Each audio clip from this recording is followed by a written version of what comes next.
In July, a filmed protest in China went viral. Plain-clothed officers violently broke up demonstrators outside a bank in Zhengzhou. People wanted to know why they had lost access to their savings in a banking fraud scandal. Entrepreneur Xi, who only gave his surname, did not protest in July, but had joined a protest 2 months earlier. He said he was not able to access his savings of hundreds of thousands of dollars due to the scandal, which centered on a string of rural lenders.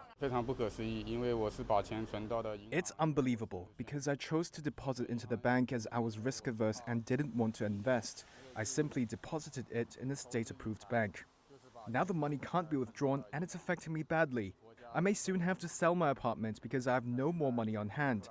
I can only sell my house, after which I can have at least food, drink, shelter, and living expenses.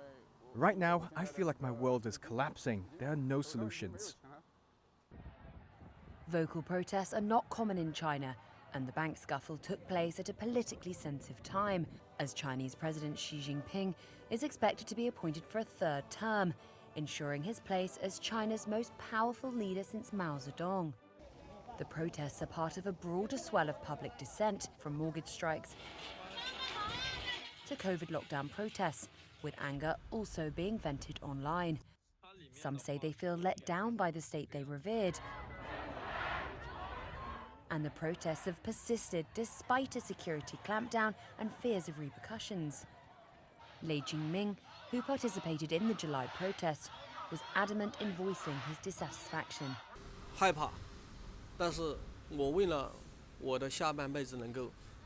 I'm scared, but I have to do it so that I can live the rest of my life with security.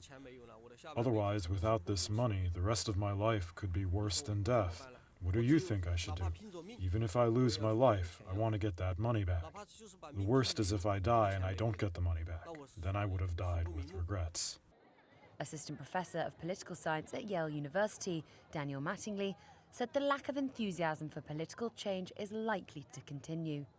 I think the threshold for taking to the streets to demand large-scale political change is pretty high, and it's hard for me to connect the dots between these pretty specific grievances about specific policies that the government can eventually sort of meet. It's hard for me to see this translating into some sort of larger political movement demanding political change. China's Ministry of Public Security, the Henan and Anhui local governments, and relative police departments did not respond to requests for comment for this story. Chinese authorities say social stability is the foundation for a prosperous future. They dismiss human rights complaints as Western propaganda and interference in internal affairs.